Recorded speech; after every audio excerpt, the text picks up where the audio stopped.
dugo.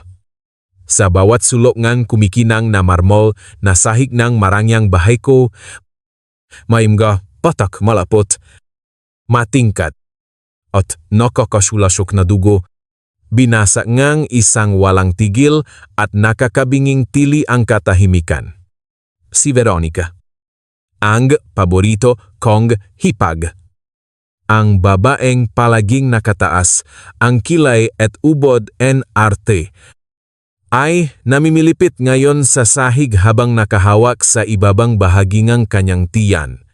Ang sigaw niya ay parang isang mabangis na hayop na naipit sa patibong sa tabi ngang dugong ito. Napaluhod si Mama Zenaida, ang aking biyenan. Ang babaeng palaging ipinakmamalaki ang pagiging edukada.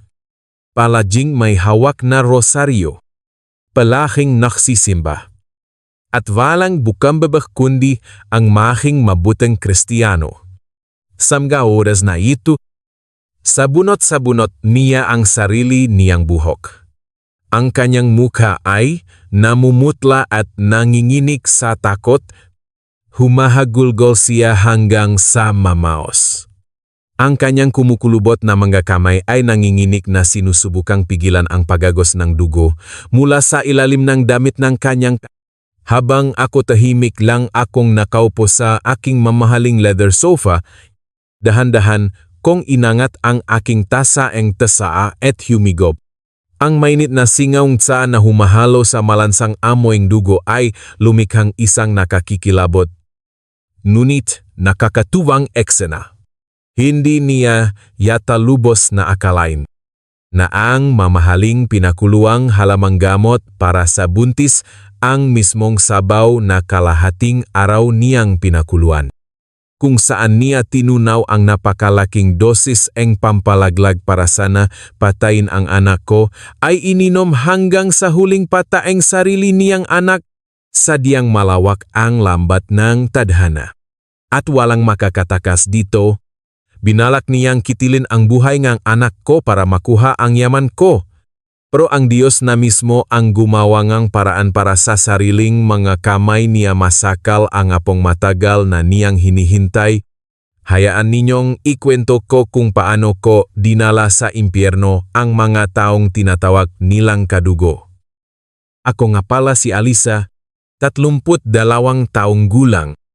At ako ang CEO ng isang malaking kumpanya na nag-import at nag-export ng madamit.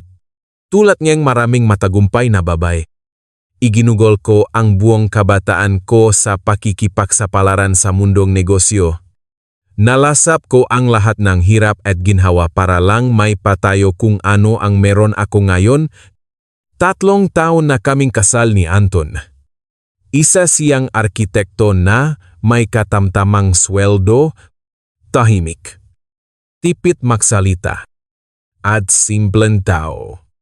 Akala ko noon, nahanap ko na ang aking pahingaan, isang lalaking hindi kailangang maging mayaman o sikat. Sapat na ang pagiging tutunya para saluhan ako sa tahimik na hapunan pagkatapos ng nakakapagod na araw sa trabaho. Pagkatapos ng kasal, pumayag akong tumira sa amin ang biyenan ko at ang hipa ko dito sa binili kong mansyon sa isang sikat na subdivision sa Alabang. Si Mama Zenaida, ang biyenan ko, ay dating nagtatrabaho sa isang pampublikong library. Palagi siyang mukhang kagalang-galang. Mahinahon, magsalita. At laging napapaalala sa akin na mabuhay ng may takot sa Diyos at gumawa ngang mabuti. Si Veronica naman, ang hipag kong 5 taon na mas bata sa akin, ay tamad, magastos. At sanay na mabuhay sa pera ngang iba habang nakasuot ng branded na damit. Nakikita ko ang mga kapintasang ito. Pero pinili kong magpasensya. Inisip ko, tutal ako naman ang kumikita ng malaki, kaya kong buhayin pati ang pamilya ng asawa ko. Basta't may kapayapaan sa loob ng bahay, pero ang pinakamalaking trahedya sa paksasamang ito ay sa loob ng 3 taon, Natiling walang laman ang sinapupunan ko. Nakpatingin ako sa mga doktor, sabi nila, may problema ro ako sa pagbubuntis. Ang mga araw na iyon ay parang pagkahulog ko sa walang hanggang balon ng kalungkutan. Gustong gusto ko makaanak.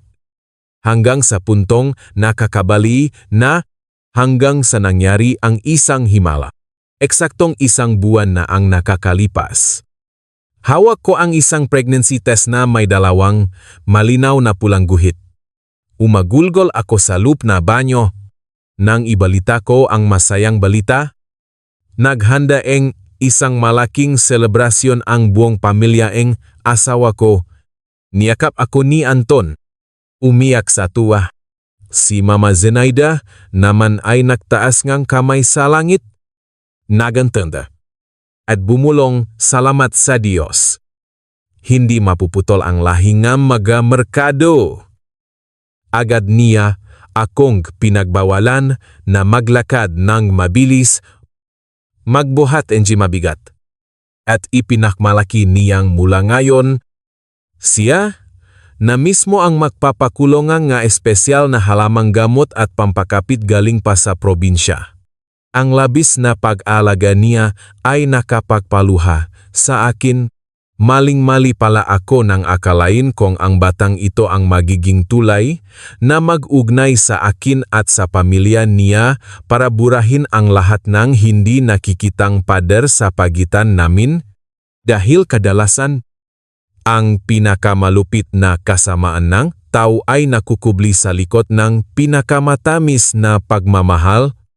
Nagsimula ang lahat isang maulan na gabi. 2 linggo na ang nakakalipas. Nagpasabi akong gagabihin ako sa trabaho, pero dahil nakaramdam ako ngang kaunting hilo. Kinansela ko ang meeting at umuwi ng maaga. Tahimik ang bahay. Wala pa si Anton galing trabaho. Si Veronica naman ay umalis kasama ang mga kaibigan niya. Dahan-dahan akong pumasok. Balak ko sanang dumiretso sa kwarto para magpahinga.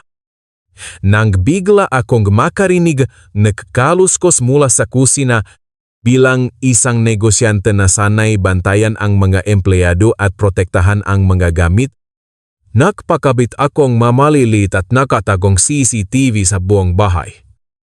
Kasama na ang kusina. Nakakonekta ito sa cellphone ko. Dahil sa kutob at kuryosidad, hindi ako dumiretso sa kusina. Nagtago ako sa likod ng isang malaking decorative divider. Nilabas ko ang cellphone ko at binuksan ang camera app. Sa maliit na screen, lumabas ang napakalinaw na imahe ni Mama Zenaida. Nakatayo siya sa tapat ng marmol na counter. May hawak na maliit na pandikdik. Sa harap niya ay umuusok ang isang kaserola na may madilim na sabaw na naglalabas ng matapang na amoy ng halamang gamot, pero ang sumunod niyang ginawa ang nagpatigil sa pagtibok ng puso ko at nakpayelo sa duho ko. Palihim siyang kumuha na maliit na itim na sahit mula sa bulsa na duster niya. Naglabas siya ngang 2 puting tableta. Inilagay sa dikdikan at dinurok hanggang maging pino. Pagkatapos, nang walang kabog-abog at sanay na sanay, ibinuhos niya ang puting powder sa kumukulong sabaw at hinalo ito ng kutsara hanggang sa matunaw. Habang nagahalo, may ibinubulong siya sa sarili niya kahit medyo basak ang tunog sa kamera. Malinaw kong naintindihan ang bawat salita. Ang nga salitang iyon ay parang makunyal na may lason na ibinaon sa dibdib ko. Huwag mo akong sisihin, anak. Kapak nanganak kang ng lalaki. Ang buong bahay at kumpanyang ito. Sa kanya lahat mapupunta. Paano naman ang nitsa ko na malaki na ang tiyan ni loko siya ng walang kwentang lalaking iyon? Kung wala ang pera mo bilang puhunan, paano sila mabubuhay ng anak niya? Uminom ka. Iha, uminom ka. Sana madaling lumabas ang bata. Sasabihin ko kay Anton na hiwalayan ka. Dahil baok ka naman talaga. Ang yaman na ito ay dapat mapunta kay Veronica. Umugong ang matainga ko. Nakdilim ang paninghen ko. Nanggina ang matuhod ko. At mahigpit akong kumapit sa kahoy na di-feeder para hindi ako matumba sa saih. Pampalaglag. Hinahaluan niya ng pampalaglag ang gamot ko para sa pagbubuntis. Ang sanggol na 3 mahahabang taon kong hinintay. Ang munting buhay na lumalaki sa sinapupunan ko araw-araw. Na balak patayin ng sarili nitong lola nang walang kaawa-awa. Napakalupit at napakababangang kanyang dahilan kaya hindi ako makapaniwala sa narinig ko. Gusto niyang patayin ang anak ko. Palayasin ako sa sarili kong bahay. Para lang linisin ang daan para sa anak niya. At sa magiging anak nito sa labas. Para lang makuha nila ang yaman ko. Sakit. Pandidiri. At galit sumabog ang mga ito sa loob ko parang isang bulkan. Sumisigaw ang aking maternal instinct, sugurin mo isaboy mo sa mukha niya ang kumukulong sabaw na iyan tumawag kang pulis. Pero ang isip ng isang babaeng 10 taong hinubog ng negosyo ang pumigil sa akin. Kung bubukuhin ko siya ngayon, itatanggi niya ang lahat. Sasabihin niyang bitamina lang iyon o gamot sa tiyan. Siguradong kakampihan ng asawa kong sunod-sunuran ang nanay niya. At isiping praning lang ako dahil sa pagbubuntis. Mananatili ang malaki kong yaman. At kung mabigo siya ngayon, hahanap siya en iba pang mas malupit at patagong paraan. Kailangan kong magtiis. Kailangan kong lunukin ang namumuong dugo sa lalamunan ko kapag inatake mo ang ahas. Dapat sa ulo agad. Hahayaan ko siyang tapusin ang pagpapanggap niyang kabaitan. At pagkatapos, sarili kong kamay ang magtutulak sa kanya sa bangin na ginugugol niya ni oras para hukayin. Umatras ako, nakatiyat akong lumabas ng bahay. Pinaandar ang sasakyan at nagpunta sa isang coffee shop ilang kanto mula sa amin. 3 oras akong nakaupo doon. Mahibit na yakap-yakap ang tiyan ko. Tumutulo ang mga luha sa pisngi ko. Pero ang tingin ko ay malamig at kasing talim ngang patalim sa isip ko. Binuo ko ang isang detalyadong plano, isang perpektong kwento NG paghihiganti. Nang gabing iyon, umuwi ako na mukhang pagod. Pero may nakapaskil na pekeng ngiti. Amoy na amoy sa bahay ang halamang gamot. Si Anton na nanononong TV ay agad na tumayo para kunin ang bag ko mula sa kusina. Lumabas si Mama Zenaida. May dalang tray kung saan nakapatong ang isang porslanang mangkok na may takip na umusok pa. Ang mukha niya ay punong kabaitan. At sa mga mata niya ay may kislap ang peking pag-aalaga na ngayon ay nakakasuka na para sa akin. Ibinaba niya ang mangkok sa glass table at pinaupo ako sa sofa. Nandito na pala ang alis ako. Anak, pumunta ako sa pinakamagandang botika sa bayan kanina. Kumuha ako ng espesyal na halamang gamot para sa mga buntis galing pa sa isang kilalang manggagamot. Mula pa kaninang tanghali. Pinakuluan ko na iyan. Sina? Iha. Inumin mo na habang mainit pa? Maganda yan sa dugo. Para sa lalaking apo ko diyan sa tiyan mo? Nakatitih lang ako sa maitim at malapot na sabaw. Umaalingasaw ang matapang na amoy. Ang kamay ko na nakatago sa ilalim ng blazer ay nakakuyom ng mahigpit.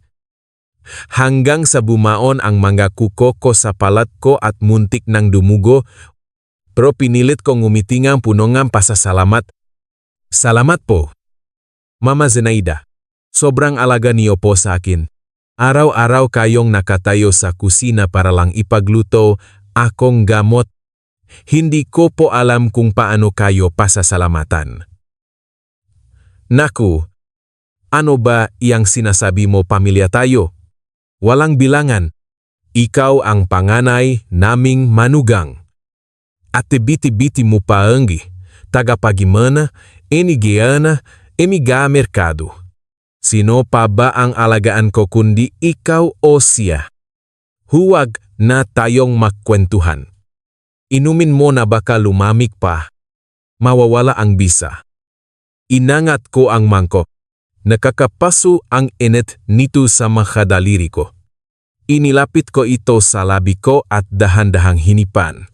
Sa gilid ng mata ko, nakita kong pigil hininga si Mama Zenaida. Ang malilit niyang mata ay nakatutok sa mga labi ko. Sinusundan ang bawat galaw ko.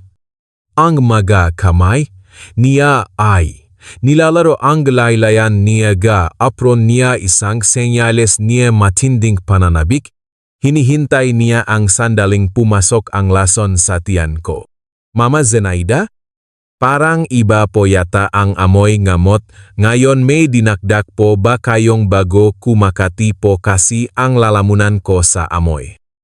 Napatalon ng kaunti si Mama Zenaida. Pero agad siyang nakabawi at ikinampe ang mga kamay. Iba anong iba ganyan talaga ang amoy ng halamang gamot. Sabi nung manggagamot, pambihirang sangkap daw yan galing pa sa probinsya. Pinakamaganda yan. Naglilihi ka lang. Kaya ganyan ang pakiramdam mo. Pumikit ka na lang at inumin mo ng isang lagukan para sa magiging anak mo. Pero Mama Zenaida, sabi pong doktor, ang unang 3 buwan ang pinakasensitibo. Hindi po pwedeng uminom ng kung ano-ano. Paano kung may sangkap diyan na magpapahilap ang matris ko, delikado po yun? Siguro po. Bukas, ipapakita ko muna itong natira sa doktor ko. At kapag pumayag siya, doon ko na iinumin. Agad na naiba ang mukha ni Mama Zenaida. Kumunot ang noo niya. At dumaan ang kaba sa mga mata niya. Natakot siya na kapag ipinasuri ko ang sabaw, mabubuko ang lahat. Agad siyang nag-ibangang taktika at nagpaawa. Bakit ka ba ganyan? Anak, tingnan mo ako. Umabot na ako sa ganitong edad. Napalaki ko ng maayos at malusok si Anton. Sa tingin mo ba? Gagawan kong masama ang sarili kong apo, puro kemikal yang medisina niyo ngayon? Dito sa natural na pamamaraan ang tunay na lakas. Kung hindi ka naniniwala sa matandang tulad ko, sabihin mo lang simula bukas. Wala na akong ipaghahanda sa'yo. Inumin mo ang makemikal mo. Sinasabi niya ito habang umaarteng parang iyak. At inak mang kukunin sa akin ang mangkok. Si Anton na nakaupo sa tabi ko ay nakialam agad. Kinampihan ang nanay niya at tumingin sa akin ng may panunumbat. Naisip ko, tama na ang drama para sa araw na ito. Mahigpit kong hinawakan ang mangkok at sa naglalambing na tono, sinabi ko, naku, Mama Zenaida, nag-aalala lang naman po ako para sa baby dahil nagpakahirap po kayo. Paanong hindi ko po inumin? Inumin ko na po ngayon? Inilapit ko ang mangkok sa labi ko. Pigil hininga na naman si Mama Zenaida. Kuminang ang malademonyong apoy sa mga mata niya. Pero sa mismong sandaling dumampi ang labi ko sa gilid ng mangkok bleg. Dumulas ang porselanang mangkok sa mga kamay ko. At malakas na nabasak samarmo na sahig. Halsikan ang maitim na likido sa lahat nega direksyon at natapon ang mainit na sabaw sa dulong sutlang pantalon ni Mama Zenaida. Ay, sorry po. Mama Zenaida, sorry po, bigla pong sumakit ang tiyan ko. Nanginginig po ang kamay ko. Hindi ko nakayanan. Sayang naman po ang pinahirapan ninyong gamot.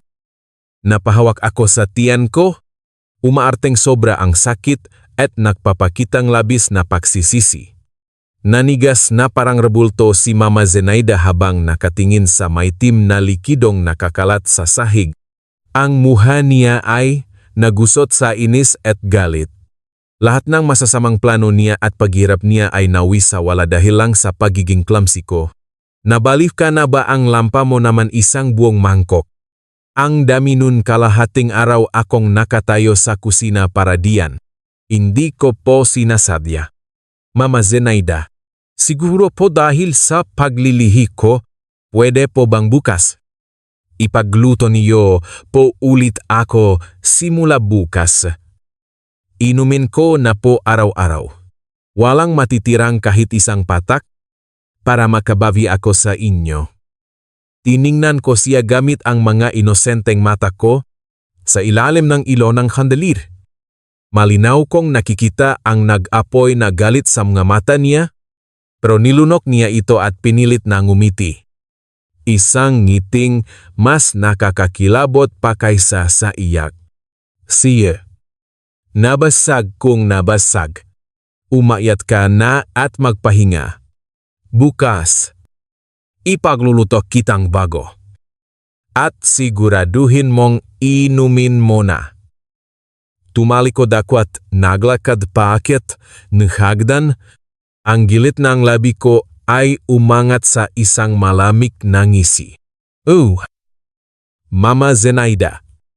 Simula bukas. Inom na ako. Tatanggapin ko ang lahat ng pag-aalaga ninyo. Pero, Mama Zenaida, kakasimula pa lang ng laban na ito. Ang nakakamatay na sabaw na iyon ay itata. Biko para sa isang mas espesyal na bisita. Maghintay lang kayo. Ang parusa ay darating ng mas mabilis pa sa inaakala ninyo. Nang gabing iyon, matapos mabasag ang glason at makabalik sa kwarto, hindi ako nakatulog. Sa tabi ko, mahimbing na humihilik si Anton. Ang asawang minsan kong inakala na magiging tahimik kong daungan. Dati, pinapakalma akong tunog na ito. Pero ngayon, parang nang iinsultong background music na lang ito ngeng sarili kong katangahan. Nakatitih ako sa kisama. Nalulunot sa dilim na bumalot sa malawak na kwarto. Kagayaan kung paano nilamon ang pamilyang ito ang buhay ko nitong nakalipas na 3 taon, para maintindihan ang kalupitan ng katotohanan ngayon, kailangan nating balikan ang nakaraan. Maaga akong naulila. Lumaki ako sa tulong ng mamalayong kamag-anak at mga libreng pakain sa komunidad. Ang gutom at kahirapan ang nagpanday ng bakal kong determinasyon. Noong estudyante ako, nagtrabaho akong waitress. Inipon ang bawat barya para makapag-aral ng English. At pagkatapos, nangutang ako at sumugal na mag-angkat at magbenta ng mga damit mula sa Turkey.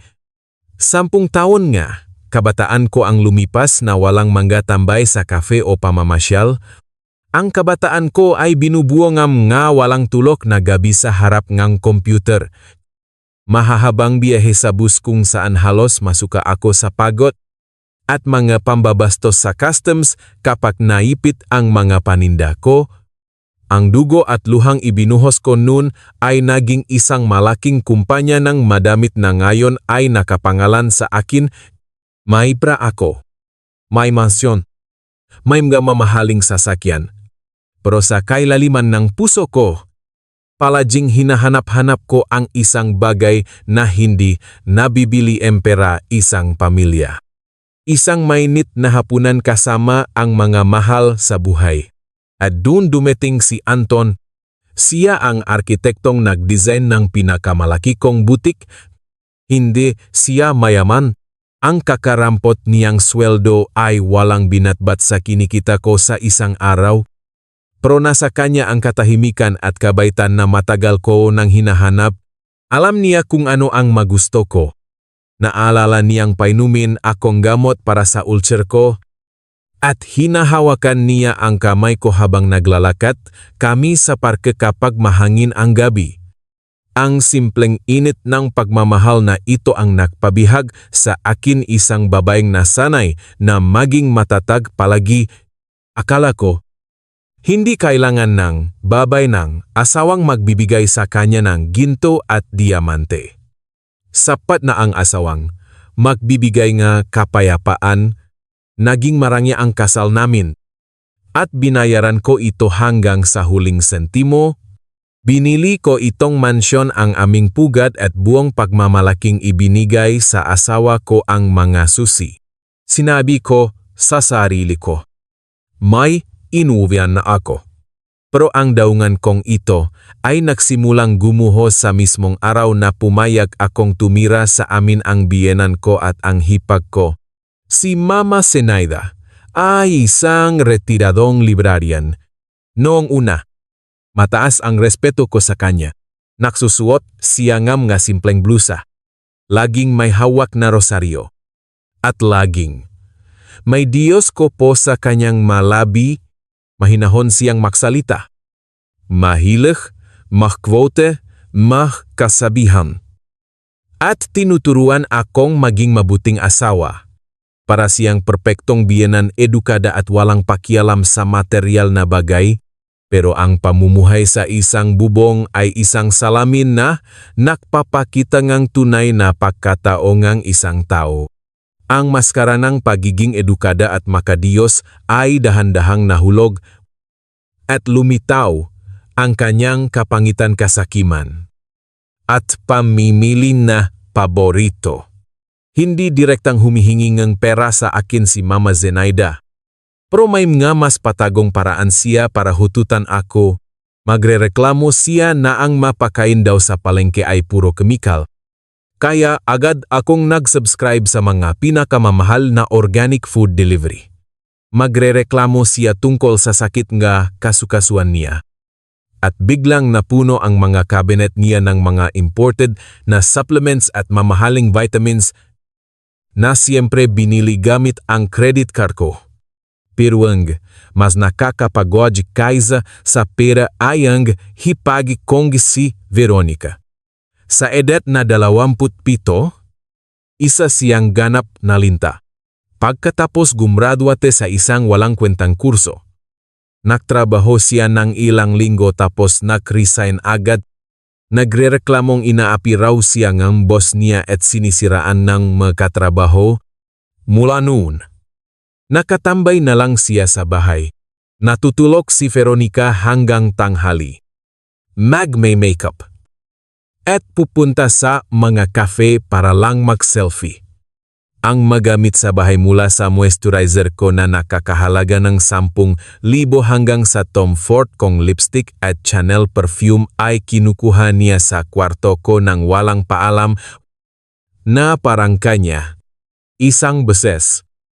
Nalaman ko ng limited edition kong Hermes bag na pinahirapan kong ipahanap sa mga personal shopper sa buong mundo. Ay dinala niya sa isang party at natapunan ng red wine. Galit na galit ako at handa na sanang mag-iskandalo. Pero ang mabait kong asawa ay agad na nagpakita ng kahinaan. Nagmakaawa siya para sa kapatid niya. Kesyo bata pa raw si Nika at walang alam. At bilang nakatatandang manugang at CEO na kumikita ng milyon, hindi ko na raw dapat palakihin ang issue dahil lang sa isang bag. Sumausaw din si Mama Zenaida. May luha pa sa mga mata. Sinabing malas daw ang anak niya. Hindi raw nakapag-asawa ng mayaman at wala siyang diskarte sa negosyo tulad ko. Kaya daw palaging malungkot ang anak niya. Kaya dapat habaan ko raw ang pasensya ko. Sa harap ng pangongonsensya ng pamilyang ito at pekeng moralidad. Naik na naman ang pasensya ko. Niluno ko ang galit ko at inisip na ang ilang daang libo. O kahit milyon pa. na ginagastos para sa pamilya ngang asawa ko ay bayad para lang magkaroon ng kapayapaan sa bahay. Pero ang kabaitan ko ay tinuring nilang katangahan isang pain para sa walang hanggan nilang kasakiman. Ang pinakamasakit na bahagi ng kasal na ito ay nang malamang bawk ako. 3 taon akong nagpabalik-balik sa mga ospital. Umiinom ng mapapait na gamot. Nagpapa-inject and hormones hanggang sa magpasa-pasa ang tiyan ko. Ang pisikal na sakit ay walang sinabi sa pagdurusang ang puso ko sa panahong iyon. Sa halip na suportahan ako, si Mama Zenaida ay nakbibigay nga mga malulupit na patutsada sa ilalim ngang pakukunwaring naawa siya. Tuwing hapunan, bubuntong hininga siya at magkwekwento tungkol sa isang puno na walang bunga. Ipagayabang niya kung paano nanganak ng 2 lalaki ang manugang ng kapitbahay namin. At sasabihing mukhang hindi na talaga magtutuloy ang lahingam merchado, bawat salita niya ay parang karayom na ibinabaon sa nagdudugo kong puso. Habang si Anton tahimik lang siya, hindi siya maglakas loob na sumagot sa nanay niya. Nakayuko lang siya sa plato niya. Hinahayaan akong mag-isa sa karagatan ngang kalungkutan sa loob ngang bahay na binili kong sariling pera. Ang pasensya at pagpapatawad ko ay simot na. At ngayon, nang mangyari ang himala, nang magdalang tao ako at handang ibigay ang sarili kong buhay para sa anak ko, ang Diyos kong biyanan ay sariling kamay na nagdurok ne pampalaglag para patayin siya habang nakahiga sa dilim. Naramdaman kong tuyo na ang mga luha ko. Nagpalaki at nagpakain pala ako ngang isang kawan ng lobo. Hindi lang nila sinipsip ang dugo ko nang manganib ang interes nila. Handa rin nilang lamunin ang anak ko. Ito ang pinakamatinding pagtataksil. Isang kasalanang walang kapatawaran. Tinuruan akong buhay na ang pagpapasensya ngang isang babay ay maganda. Pero kung magtitiis ka sa demonyo, ikaw na rin ang humukay ng sarili mong libingan. Nahulog na ang mga maskara. Oras na para simulan ko ang sarili kong laro. Kinaumagahan. Gumising ako ng napakaaga. Naglagay akong makapal na makeup para itago ang nangingitim kong mga mata. Pakbaba ko. Nakangiti kong binati si Anton at magalang na sinagot ang matanong ng biyenan ko na parabang ako pa rin ang masunuring manugang na walang alam sa unos na paparating. Sinabi ko na may annual audit sa kumpanya, kaya gagabihin akong wisam nga susunod na araw. Agad namang nag-aligaga si Mama Zenaida. Pinapaalalahanan akong mag-ingat at nangakong magpapakulo ulit ng bagong gamot pag-uwi ko.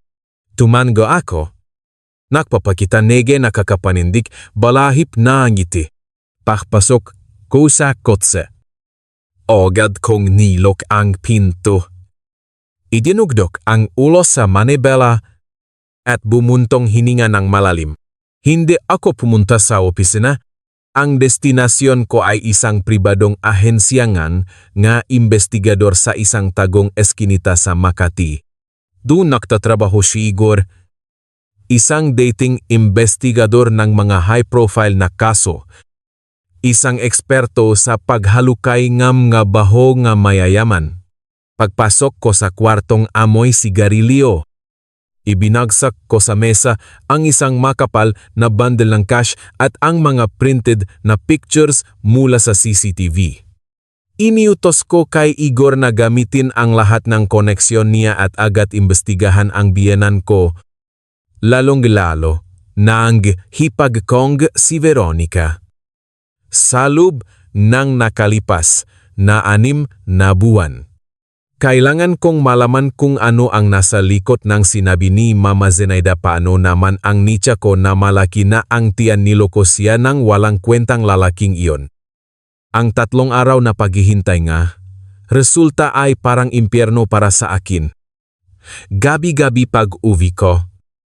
Sasalubungin ako ngang umusok na mangkok na may tim na sabaw.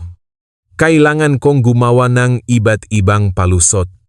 Minsan, magrereklamo akong masakit ang tiyan ko. Minsan nakukunwari akong nasusuka. O kaya palihim kong itinatapon ang sabaw sa paso nga halaman sa balkonahe. Sobra-sobra ang tensyon kaya pumayat ako.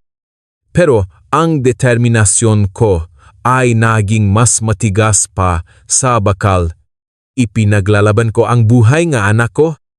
At hindi ako papayak na magpakita ngang kahinaan. Sa ikatlong araw, tumawag sa akin si Igor. Ang makapal na folder na ibinaba niya sa mesa ay nagbunyag ng napakadumi. Napakalupit.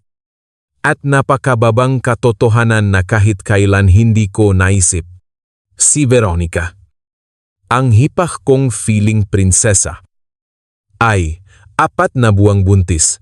At ang amang bata ay hindi isang mayamang tagapagmana tulad ng ipinagmamalaki niya.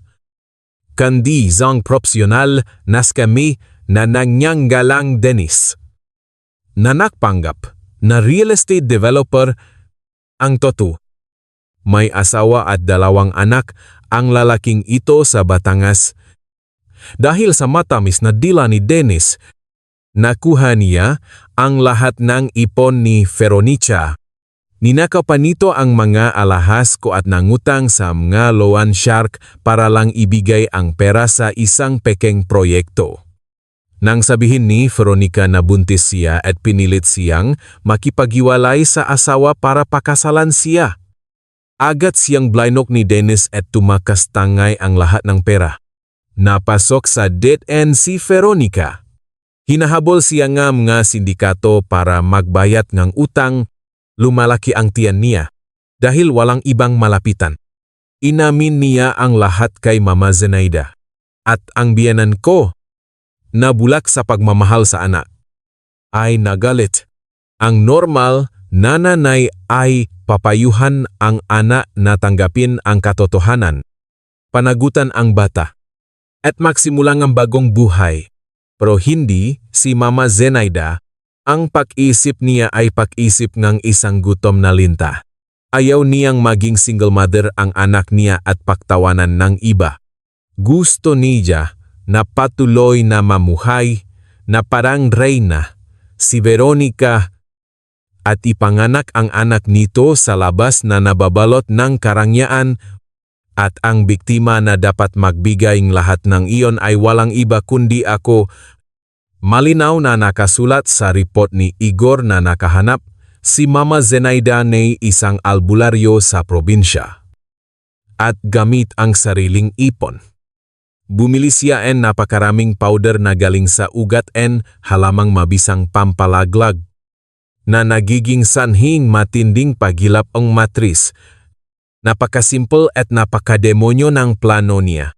Alam niya na ang buong yaman ko, ang mansyon, ang kumpanya, ang mga bank accounts ay nakapanggalan sa akin kung manganganak ako. Ang bata ang magiging kaysa isang tagapagmana. Ang pinto papunta sa yaman ko para sa kanila ni Veronica ay tuluyan ng magsasara. Pero kapag nakunan ako, lalo pa 3 taon akong na-diagnose na baog. Pwede siyang gumawang eksena, sisihin ako na hindi ko marunong alagaan ang bata. At pilitin si Anton na hiwalayan ako. Dahil alam niya ang kahinaan ng asawa ko. Siguradong papayag. Ito, sa hiwalayan, makukuha ni Anton ang kalahatingam nga naipundar naming ari-arian. At dahil dun, ang kalahati, ngang lahat ng pinahirapan at pinagpawisan ko ay mapupunta sa bulsa ng pamilya Mercado. Magiging puhunan ni Veronica para pambayad sa mga sindikato. At para palakihin ang anak niya sa labas, may pangalawa pa siyang plano. Kung sakaling hindi ako pumayak sa hiwalayan, Pipilitin niya akong ampunin ang anak ni Veronica para lang daw may boses ng bata sa bahay kahit anong mangyari. Gusto niyang gamitin ang pera ko at ang dugo ko para linisin ang daan para sa anak niya. Pagkatapos kong basahin ang report, nakaupo lang akong parang estatwa, wala ng luha. Sa ilalim ng mga mata ko ay may isang madilim at tahimik na kawalan. Walang hangganan ang pagtataksil at kasakiman. Akala ko, kung pakikitunguhan mo ang mga tao ng 10 beses na kabutihan, ibabalik nila kahit 3 o 4 lang. Meling-meli ako. Para sa mga linta, ang kabaitan mo ay isang kasangkapan lang. Kapag nanganib ang interes nila, handa nilang yurakan ang lahat moralidad. Pakitaw.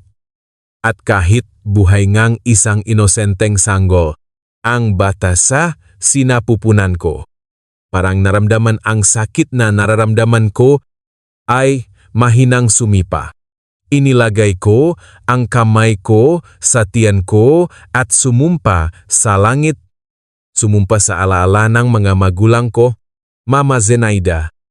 Gusto mong patayin ang anak ko. Papanorin kita habang mismong sarili mong kadugo ang namamatay sa harap ng mga mata mo.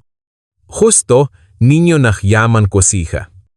Ilalatag ko sa inyo ang pinakamarangyang red carpet.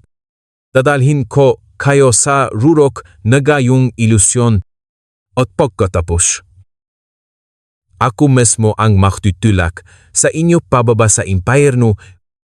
Lumabas ako sa opisina NG Investigador. Ang papalubok na araw ay kinulayan ng kulay dugo ang langit. Oras na para umuwi. Ang pinakamagandang psychological thriller ng buhay ko ay handa na para sa premiere.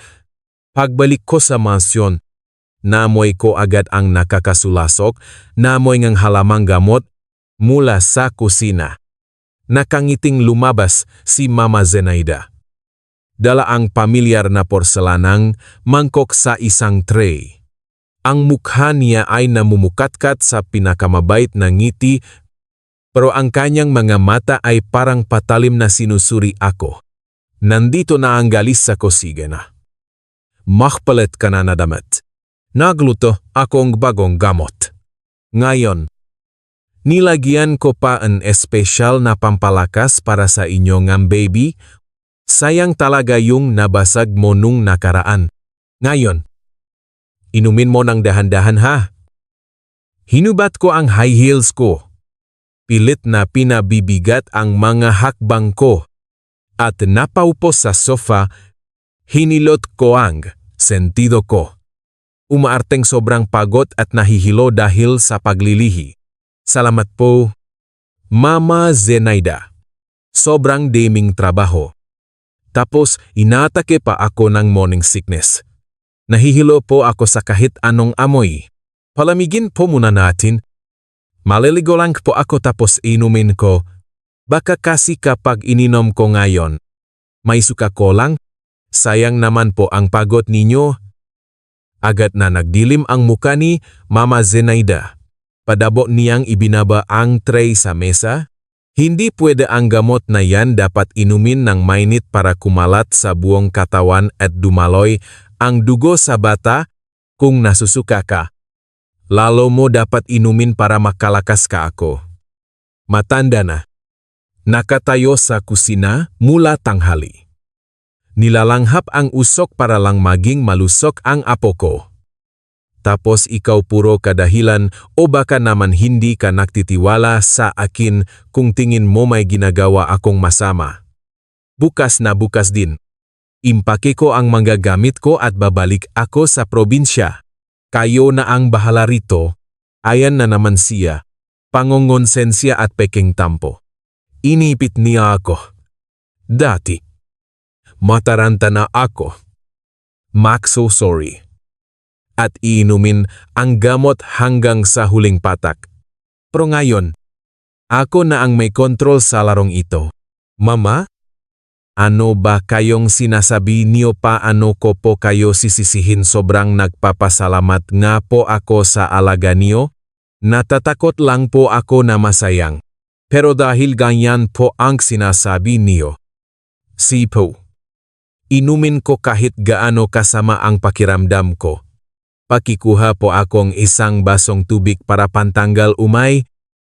Ang inosente kong tingin na punong luha ay gumana nang makitang sumuko na ako. Nagpakawala ng tagumpay na ngiti si Mama Zenaida. Ayan. Ganyan dapat. Mapait pero mabisa. Yan. Sandali lang. Ikukuha kita ng maligamgam na tubig. Paktalikot niya papuntang kusina. Kumilos ako kasing bilis nung kidlat. Hinugot ko mula sa bulsa ng blazer ko ang nakahandang sterile test tube. Binuksan ko ito at gamit ang porslanang kutsara. Mabilis kong sinandok ang 3 parte ng maitim na sabaw mula sa pinakailalim ng mangkok kung saan namuo ang lason. Ibinuhos ko ito sa test tube, mahigpit na tinakpan. At itinaho sa loob ng bulsa ko. Wala pang 5 segundo ang inabot ng lahat. Nang bumalik ang biyenan ko dala ang tubig, nakahawak na ang 2 kamay ko sa mangkok at nakalapit na ito sa labi ko. O isang lagukan lang. Pumikit ako. Umarteng nandidiri na parang pinapahirapan. At lumagok ng malaki. Pumasok sa bibig ko ang mapait at lasang lupang likido. Muntik na talaga akong masuka. Pero hindi ko ito nilunok. Pinuno ko ang bibig ko at umarteng na sasamit.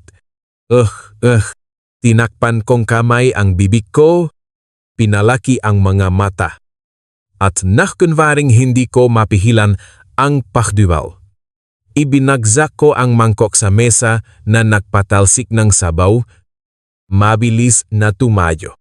Itinulak ang biyenan ko at patakbong punta sa banyo sa unang palapak habang nakatakip pa rin ang bibig.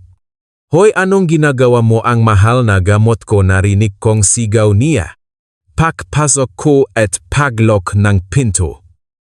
Agad kong iniluwa ang lahat ng nakakadiring likido sa lababo at binuksan ang gripo ng malakas. Nakmumok ako ng ilang beses gamit ang tubig na may asin. At naghilamos para magmukhang maputlang mukha ko. Humawa ako na malalakas na tunog na paktuwal at pakubo na siguradong rinig na rinig sa sala. Pagkalipas ang 5 minuto, pumasuray-suray akong lumabas ng banyo. Pilit na nakahawak sa hambangang pinto. Perfect ang acting ko. Nakatayo si Mama Zenaida sa gitna ng sala. Nakakrus ang mga braso at nanlilisik ang mga matang nakatingin sa natirang sabaw. Sorry po. Mama, hindi ko po talaga kaya. Ang asimpong lasa. Bumalik po agad. Nasusuka po talaga ako. Anong klaseng tao ka ba? Lahat ng buntis naglilihi. Pero kumakain para sa 2, ikaw lang ang Marte. 1 buong hapon ko niluto yan. Tapos iluluwa mo lang paano ngayon lalaki ang apo ko. Mama, sorry po talaga. Sabi pong doktor, masyadong sensitibo ang tiyan ko ngayong unang trimester. Bumabangon ang sikmura ko sa kahit anong amoy ng damo. Huwag niyo na po muna akong ipagluto.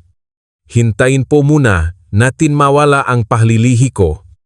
Sobrang pagod po ako. Aayat na po ako para humiga. Hindi ko na hinintay ang sagot niya. Kumapit ako sa hawakan ng hagdan at mabagal na naglakad paakyat. Iniwan siyang nagdadabok sa galit sa ibaba. Tapos nang palabas para sa araw na ito. Pakpasok ko sa kwarto at paklok ang pinto. Hinubat ko na ang maskara ko. Umayos ako tayo at nilabas ang test tube. Sa ilalim ng ilaw. Ang maitim at malapot na likido ay parang lason ng ahas. Mabilis ang tibok ang puso ko hindi dahil sa takot. kundi dahil sa pananabik ng isang mangangaso na nahuli ang kanyang biktima, Mama Zenaida. Akala ninyo mapapainom, ninyo akong lason ng walang nakakalam bukas. Dediretso ang test tube na ito sa laboratoryong forensik kung saan nagtatrabaho ang matalik na kaibigan ko. Sa loob ng ilang araw, hawak ko na ang matibay na ebidensya ng may team ninyong balak ang inyong kasong attempted murder. Hinaplos ko ang tiyan ko. Ang tingin ko ay naging malamig at puno ng determinasyon. Ubos na ang pasensya ko.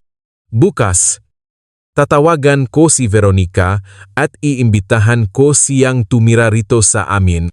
Iaangat ko silang dalawa sa langit. Papaulanan ko sila ng kayamanan.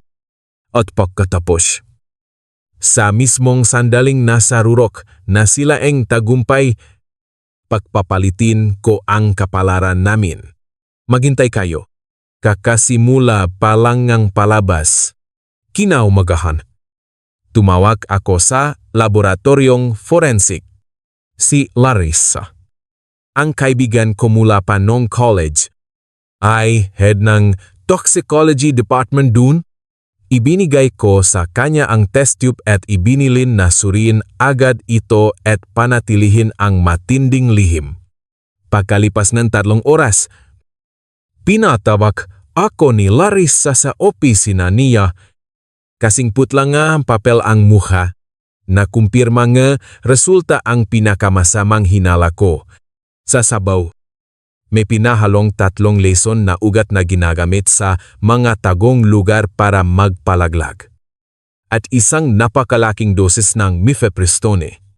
Sabi ni Larissa, kahit 1/4 lang ng dosis na iyon ay sapat na para magdugo ako ng malala, makunan, at posibleng mamatay.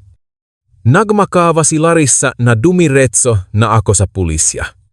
Pero tumanggi ako. Masyadong madali ang pulis, multa o probation lang para sa isang matandang babaeng nakamaliraw, tapos hiwalayan at hatian ng yaman hindi. Gusto kong makpayat sila ng buwan. Gusto kong maranasan nila ang buong kalupitan ng karma. Nakikita ko silang nakatinginan ni Anton. Nahihintay na makunan ako ng natural, hindi nila alam na nabago na ang script. At ang ending ng dula na ito ay malayo sa inaasahan nila. Ngayon, eksaktong 10 linggo na ang tiyan ko. At ngayon din ako nagdesisyon na ibaba ang kurtina. Kinagabihan, nag-order ako ng isang napakarangyang hapunan mula sa pinakamahal na restoran mga king crab, lobster, at caviar.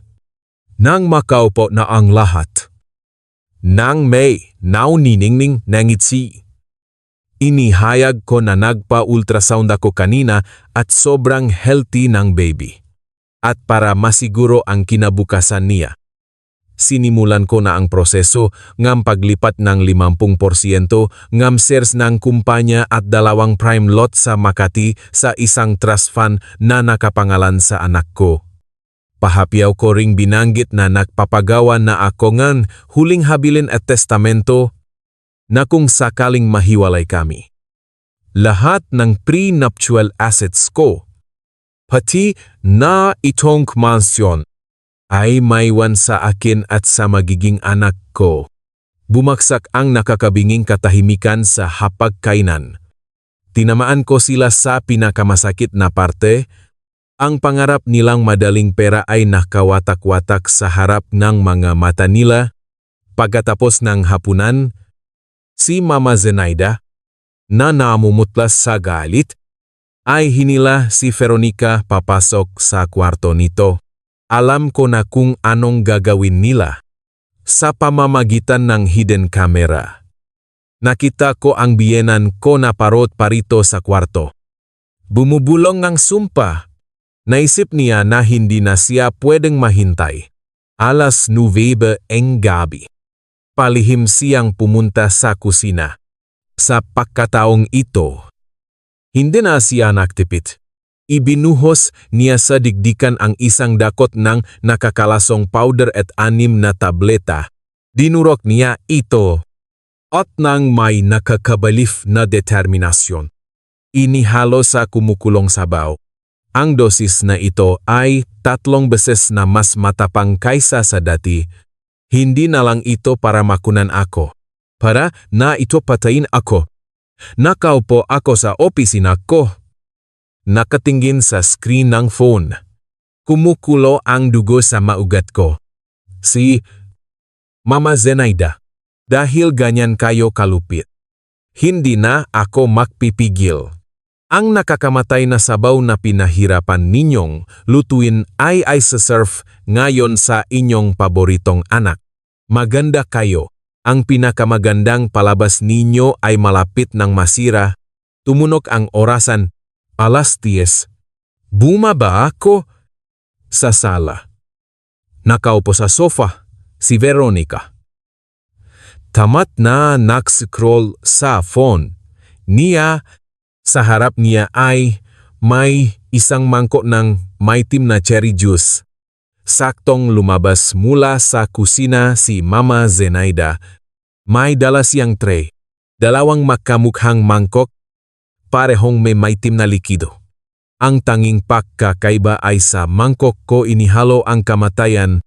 Ito ang naging pinakamalaking pagkakamali niya. Ipinatong niya ang mangkok na may lason sa tabingang mangkok na may juice. Inumin mo. Alisa, inumin mo habang mainit. Ngayon, yubusin mo, huwag ka ng Marte. Mama Zenaida, bakit parang ang tapang naman ng amoy ngayon nahihilo po ako? Pakikuha naman pong luya sa kusina? Baka pumasukan na naman ako. Nakalangan siya. Pero nanaik ang kagustuhan niyang makitang inumin ko ang lason. Diyan ka lang. Huwag kang aalis. Kukuha lang ako. Pagtalikot niya sa pasilyo. Kumilos ako. Nakunwari akong nahilo. At malakas na ibinaksak ang mabigat kong bag sa sahig. Habang nainis na inalis ni Veronica ang tingin sa phone niya at tumingin sa sahig. Sa isang mabilis at mayos na gala. Pinakpalit ko ang pwesto ngang 2 mangkok. Ang lason na para sa akin ay nasa harap na ngayon ni Veronica nang bumalik ang biyenan ko na may dalang luya. Hawak ko na ang mangkok na may mabangong juice. Oh, inumin mo na. Buliyaw niya. Sa harap ng mamata niya. Inubos ko ang likido hanggang sa huling patak. Ang sarap, hindi na po mapait ang gamot ngayon. Salamat po. Mama Zenaida. Namukatkat sa mukha niya ang isang pangit at mapagmataas na ngiti. Nakasiguro siya na gumana ang plano niya. Mabuti. Anak. Magpahinga ka na. Kung sumakit ang tiyan mo, tawagin mo ako. Ako na ang bahala. Tumadyo ako. Salamat po, Mama Zenaida, at ikaw din, Veronica. Magpahinga ka na. Sweet dreams. Tumalikot ako at umakyat sa likuran ko. Narinig kong nilago ni Veronica ang laman ng mangkok niya. Bumaba na ang kurtina. Nakapalit na ang magapapel. Ang karit ng kamatayan na iwinasiwas ni Mama Zenaida ay lumilipat ngayon papunta sa sarili niyang laman at dugo. Bumalik ako sa kwarto at nilok ang pinto. Tulog na si Anton. Mahimbing na humihilik. Nakahinga ako ng maluwa. Umupo ako sa tabingang bintana. Nagtimpla ng chamomile tea. At binuksan ang live feed ng mga kamera sa phone ko. Alas 10:30 na ngayon. Naghintay ako. Ayon sa kalkulasyon ni Larissa, ang epektong lason sa ganong dosis ay mag-umpisa sa loob ng kalahating oras. Eksaktong 35 minuto ang nakalipas. isang nakakapangilabot na tili ang bumasag sa katahimikan ng mansyon. Hindi iyon sigawng sakit, iyon ay alulong ng isang nilalang na pinupunit mula sa loop. Napabangon si Anton. Ano yon, sinika ba yon? Kalmado akong sumagot, mukha nga, puntahan mo nga ang kapatid mo. Tumakbo siya palabas ang kwarto. Mabagal akong sumunod sa kanya. Ang eksena sa ibaba ay parang galing sa isang bangungot. Namimilipit si Veronica sa saig. Sa gitna, nagsarili niya ang dugo. Umagos ang dugo mula sa kanya. Binabaha ang mamahaling Persian carpet. Umalingasaw ang amoy ng dugo at takot sa hangin. Tumakbo palabas ng kwarto niya si Mama Zenaida. Pagkakita sa anak niya, nanigas siya sandali. At pagkatapos ay nagpakawala ng malahayop na alulong at dinaluhong ito. Nicha anak, anong nangyayari sa iyo? Dugo, saan galing yang dugo? Ang apo ko. Sinubukan niyang pigilan ang pagdurugo gamit ang laylayan ng kanyang pantulok. Masakit. Parang hinihiwa ako. Mamatay na ako. Humihikbing sabi ni Veronica. Namumutda si Anton. Sinusubukang tumawag ng ambulansya. Pero panay ang hulog ng phone mula sa nangingini niyang nga kamay. Nakunan siya tumawag kang ambulansya. Sa sandaling iyon, bumaba ako sa huling baitang ng hagdan. Inangat ni Mama Zenaida ang kanyang bali na mga mata sa akin. May naklik sa utak niya. Tiningnan niya ako malusog at kalmado at ang nakihingalo niyang anak. Hindi mo ininom, anong ginawa mo? Bakit siya ang nasasaktan at hindi ikaw? Sumisigaw niyang tanong. Ngumisi ako. Ano po bang sinasabi niyo? Mama Zenaida, inubos ko po hanggang sa huling patak. Di ba sa harap niyo pa mismo? Ano po bang nangyari kay Veronica? Baka may nakain siyang masama. O may nainom siyang hindi dapat inumin. May oras pa ba kayong sisihin ako maubusan ng dugo ang anak niyo? Tatawag ba kayo ng ambulansya o bukas na lang? Ang masalita ko ay parang kidlat na tumama sa kanya. Naintindihan niya. Naintindihan niyang ang nakakamatay na sabaw ay ininom ngang sarili niyang anak na siya mismo, gamit ang sariling mga kamay.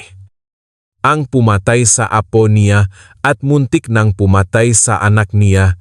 Bumaksak siya sa duguang say. Sa labas, umalingaw-ngaw ang sirena ng ambulansya. Dumating na ang parusa. At umpisa pa lang ito, umalis ang ambulansya. Dala ang aking mga takot at pag-asa sa dilim ng gabi. Kalmado akong nagbihis at sumunod sa ospital sa malamig at sterile na pasilyo ni ICU. Nakaupo si Anton. Nakasapo sa ulo niya. Si Mama Zenaida ay nakasandal sa pader. Walang tunok na gumagalaw ang mga labi. Makalipas ang isang oras, lumabas ang doktor mula sa operating room. Sino ang pamilya ni Veronica Mercado? Ako po ang nanay niya, Dok. Kumusta siya? Yung apo ko? Nang gigil na hinawakan ni Mama Zenaida ang gown ng doktor. Bumuntong hininga ang dok. Ligtas na ang anak niyo. Napigilan na namin ang pagdurugo. Pero hindi namin nailigtas ang bata. Hindi ito natural na pagikalagi-lagi. Nakitaan ng malaking dosis ng toxins sa dugo niya, isang halo ng gagamot na pampalaglak at lason mula sa halaman. Sino ang nagpainom sa kanya nito? Kailangan naming ipaalam ito sa pulis. Ito ay attempted murder. Bawat salita nga doktor ay parang martilyo na ipinukpok sa ulo ni Mama Zenaida. Bumaksak siya sa sahig, humahagulgol ng walang boses. Naintindihan na niya ang lahat. Naintindihan niya na isa siyang mamamatay tao. Anong pinainom mo? Sa kanya gusto mong lasunin si Alisa. Tapos sinica ang nalason mo balik ka na sigaw ni Anton sa kanya. Sa gulat na sinusubukang distansya ang sarili sa krimen, nakatayo ako sa hilid. Pinapanood ang palabas na ito, mabilis at walang awa ang karma. Nilapitan ko sila, oras na para tanggalin ang huling maskara. Naksidatingan na ang mga kamag-anak sa ospital na tinawagan ni Anton. Pagkakita sa maraming tao, nakahanap ng lakas si Mama Zenaida para sa huling desperadong hakbang. Sumugot siya sa akin. Nakaturo ang daliri. Siya ang may kasalanan bruha.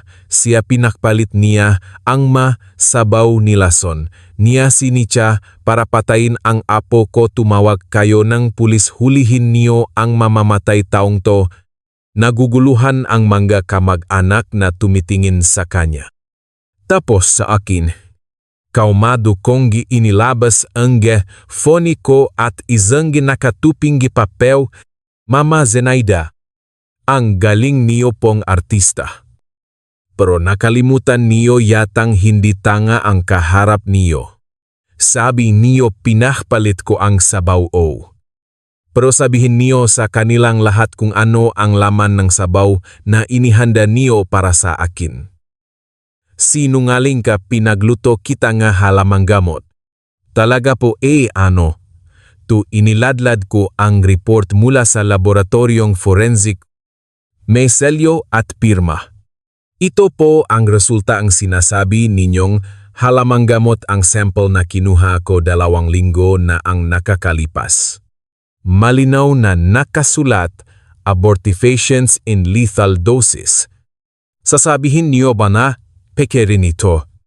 At ito binuksan ko ang video sa phone ko. Pike rin po ba ito panuorin ninyo? Mga minamahal na kamag-anak, ang banal ninyong kapatid at ina. Sa screen, malinaw na makikita si Mama Zenaida habang dinudurok ang mga tableta at bumubulong ang yaman na ito ay dapat mapunta kay Veronica. Bumaksak ang nakakabinging katahimikan sa pasilyo. Namula sa galit ang kapatid na lalaki ni Mama Zenaida at napalayo sa kanya. Ano? Mama Zenaida, pati ba yung video? Pinagawa ko rin malamig ang galit na nanginginig sa boses ko. Nalaman ninyong buntis si Nika sa isang scammer. Natakot kayong wala siyang mayuwi, kaya naisip niyong patayin ang anak ko, ang legal kong tagapagmana. Para pagkatapos ng hiwalayan namin, makuha ninyo ang kalahating yaman ko at ibigay sa kanya. Hindi kayo tao, isa kayong halimaw. At ngayon, sarili ninyong kamay ang pumatay sa apo ninyo, ang lason na inahanda niyo para sa akin, ininom ang sarili ninyong anak. Dumating na ang parusa niyo. Mama Zenaida, nandito na, panoorin niyo. Tumingin siya sa akin. Tapos sa mapanghusgang muhanga nga kamag-anak, gumuho ang mundo niya. Nagbakawala siyang isang matinis at hindi makataong tili. At sinimulang iuntok ang ulo niya sa sahig. Walang lumapit sa kanya. Ibinusa ko ang phone, tumalikot. At naglakad palabas, iniwan ang maguho ang isinumpang pamilyang ito. Pagkatapos gabing iyon, nag-file en kaso ang pulisya. Inaresto si Mama Zenaida. Pero dun mismo sa holding cell, dahil sa sobrang stress at takot, inatake siya ang matinding stroke. Nagfila ko anulma at pinalayas ko si Anton sa bahay ko. Pinagbantaang ibibigay ko sa mga investigador ang CCTV footage na magpapatunay na alam niya ang mga plano ng nanay niya at kinukonsinti niya ito. Binigyan ko siya ng choice. Sa takot na makulong, nanginginig siyang pumirma sa isang waiver of property rights. Napakalupit ngang biro ngang tadhana sa kanila. Natakpuan sila ngam nga sindikatong pinakakautangan ni Veronica. Ginamit ko ang mga koneksyon ko sa negosyo para i-blacklist si Anton. At wala ni isang matinong architectural firm sa Maynila ang tumanggap sa kanya. Napilitan siyang magtrabaho bilang kargador at taxi driver para mabayaran ang utang ng kapatid niya.